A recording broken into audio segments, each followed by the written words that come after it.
Thank you, Chairman Wenstrup. Thank you for convening this hearing, to our witness for appearing today.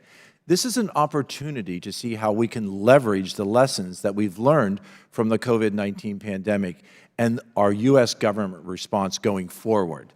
The Office of Pandemic Preparedness and Response is unique compared to other public health components set up within the Executive Office of the President.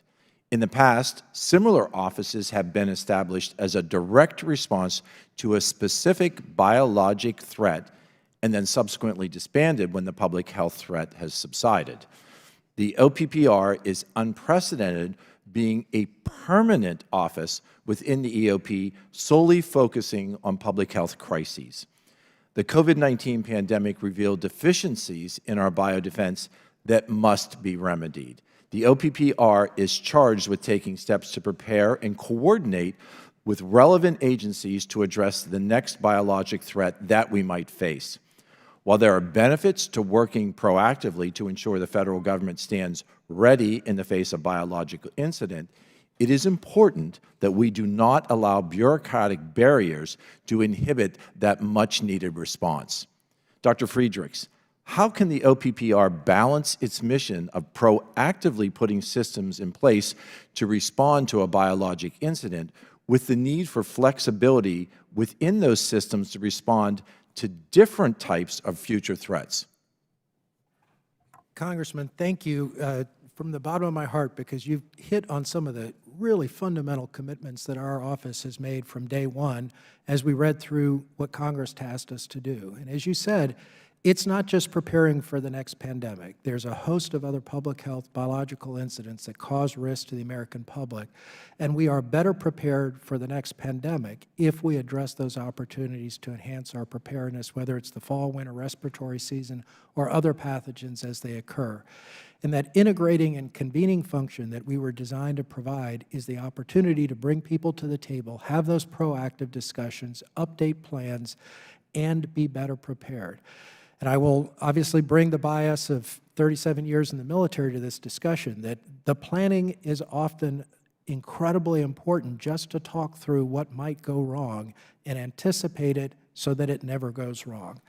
I believe and I commit to you and to everyone in this committee that we will continue to bring value through that convening authority that we have so that we can have those ongoing proactive discussions and be better prepared for the next biological incident. Thank you, Dr. Friedrichs.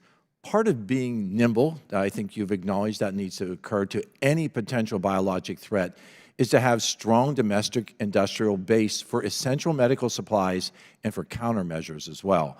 While this committee commends early efforts to enhance this base, we remain concerned about our limited infrastructure for producing critical items like API and pharmaceuticals.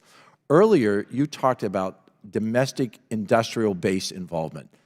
I recognize that keenly needs to be addressed, and I'm glad you've taken that charge.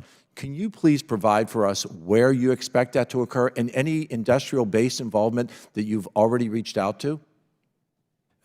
Thank you very much, and you're exactly right in, in highlighting the importance of that and how our office has embraced that.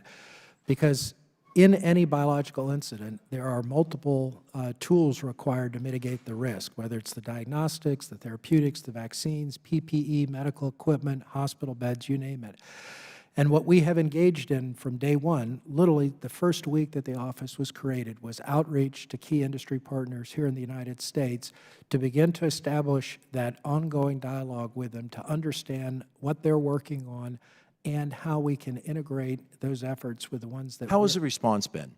Incredibly positive. Any gaps, any areas where you think that from a federal point of view, from a congressional point of view, that we need to provide that essential encouragement? Congressman, I think in our report, if you'll forgive me, I'm going to defer the answer to your last question to our report when we pull all of our findings together to give you the most thorough answer. But I would say the response from industry has been incredibly positive, as it has been from other stakeholders that reach out to the affected communities.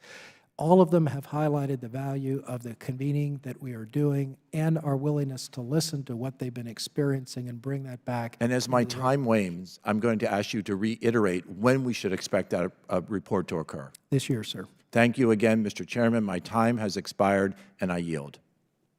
I now recognize Mr. Kuda from Hawaii for 5 minutes of questions. Thank you, Mr. Chair. Thank you, sir, for being here. I know you've got a lot of questions very similar, but I'm